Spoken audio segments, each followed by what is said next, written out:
How about I just say this before I start reviewing anything? If you're one of the people that doesn't like to really read a lot of reviews before you go see a movie, stop this right now unless you've seen it. Go watch it, then come back and watch this. Please try and go into this movie without any other preconceived notions of greatness or of failure. But the opposite is going to go for those of you that do like to read and watch reviews before you go see a film. Please try and watch and read as many reviews from as many different places as possible. That's all I'm going to say on that. Now on to the review.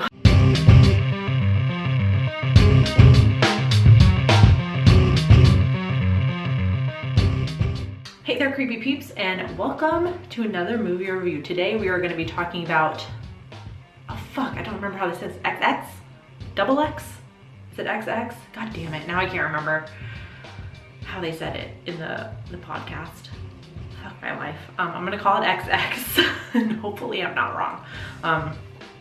XX, of course, is the all-women's horror anthology with segments directed by Roxanne Benjamin, who directs the segment Don't Fall, Karen Kusama, who directs the segment Her Only Living Son, St. Vincent, also known as Annie Clark, directed the segment The Birthday Cake, and Jovanka Vukovic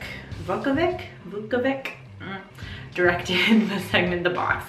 So it's 4 segments in this anthology with like a wraparound segment that kind of, I wouldn't necessarily say weaves the stories all together unless I missed something, but it's just kind of like the filler in between the segments. I'm not really going to summarize any of the segments. Again, there's 4 of them, so that's going to take up time in this review to summarize all the segments, so I'm not going to do that. I'm just going to get right into what I liked about the anthology. Of course, we have to address, which this has been the main selling point of this movie, I think, and the main like marketing strategy of this movie is that it is by, for, and about women 100%.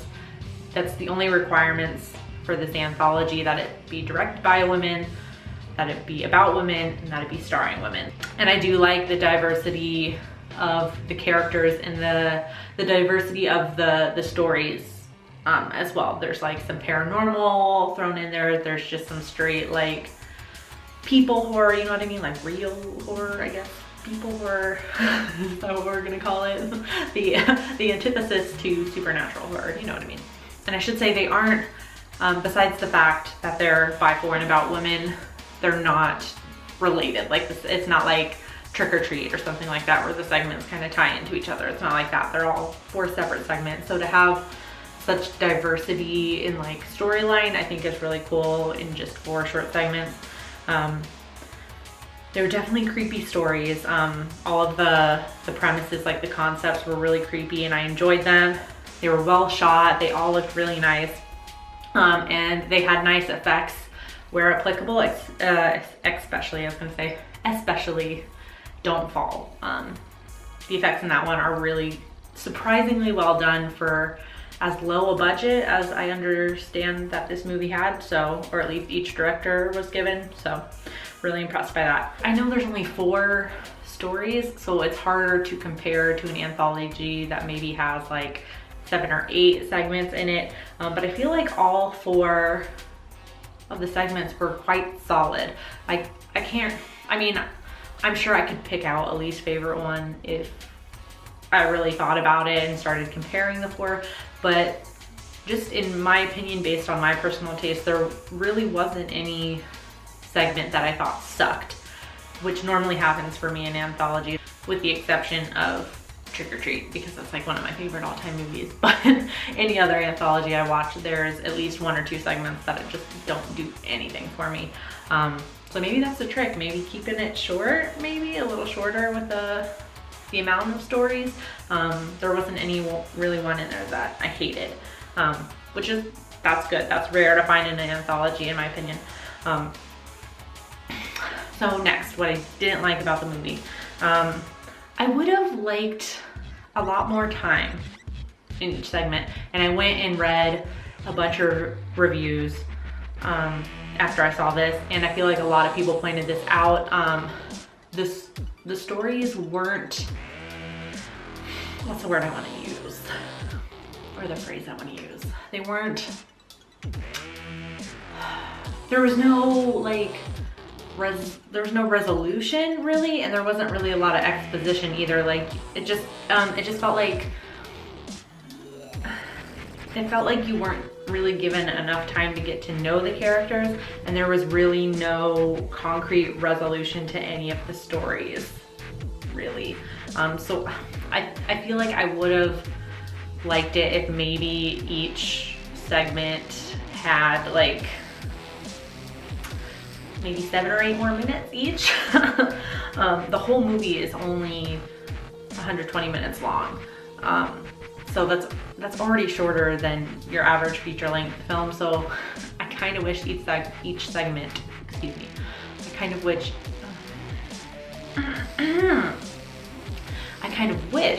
each segment, there we go. I kind of wish each segment, damn it, I shouldn't have tried to say it again.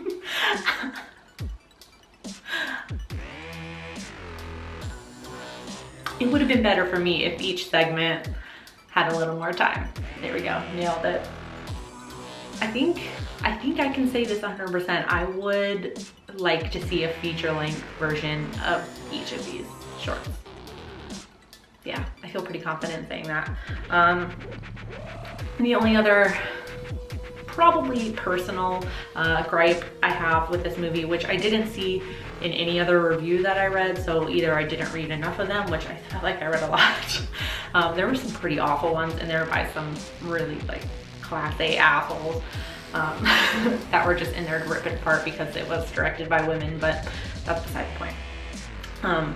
But my point was that I think this is just me saying this.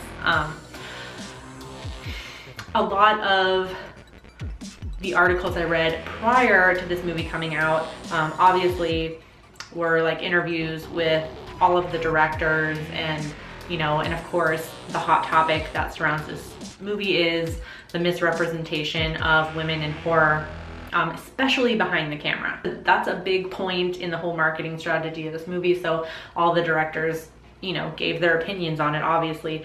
And one quote that I really liked that Karin Kasama said in an interview was, women really have a lot to be fucking afraid of, or something like that, something to that effect, which I agree with, totally agree with. And that got me jazzed about the movie, because I'm like, we're gonna like get some stories that like I can relate to maybe a little bit more as a woman. So I got really excited about that, and personally I was a little bit disappointed that 3 out of the 4 segments were about mothers, which before anyone rips me apart in the comments, there is nothing wrong with that. I don't think there's anything wrong with that. Just I was at the end of the movie, I was kind of wondering, like, I couldn't help about thinking of that quote from Kusama and I was thinking, well, does everything we're afraid about have to deal with motherhood? Please, somebody who has seen this movie, tell me I'm being overly critical. I mean, it's just my opinion, and you know, I stand by it. I kind of wish there was at least one more segment that didn't have to do with motherhood. I do think you should watch this, definitely because it's the first of its kind so far. It's a all women horror anthology starring women, about women. There's not been another horror anthology like that. So for that reason alone, I think you should see it. As for a rating, I'm gonna give this When the Full Moon Rises. Probably gonna watch it every now and then. I can probably say with confidence that it'll be a part of my collection for sure. Is it one of my favorites that I've ever seen? No. Is it one of my favorite anthologies I've ever seen? No. But nonetheless, I'm glad I watched it. So if you've seen XX or XX, somebody please let me know what it's called in the comments section. Let me know what you thought about it. I can't wait to hear some of the reviews on like YouTube and the podcasts I've been listening to about this, because I feel like there's just a lot to talk about with this movie. So I can't wait to see those. So of course, please let me know your most detailed thoughts in the comment section down below if you've seen it. I was only able to rent it on streaming. I think I rented it on Amazon. I also saw it was available on YouTube. Everywhere I saw it was available to rent, it was $7. So I'm sure if you give it a little bit of time, the price will go down if you don't want to pay that much for it. I'm not disappointed that I paid $7 in it. I mean, I am a student and I work at Panera Bread, so I mean, if that kind of gives you any indication to how much value I put in my money, I'm not disappointed that I paid $7 for it. Yeah, so I mean, that's the only way I saw to watch it right now, so it's available there if you want to see it. Yeah, and I'll stop rambling now. Until next time, stay strange.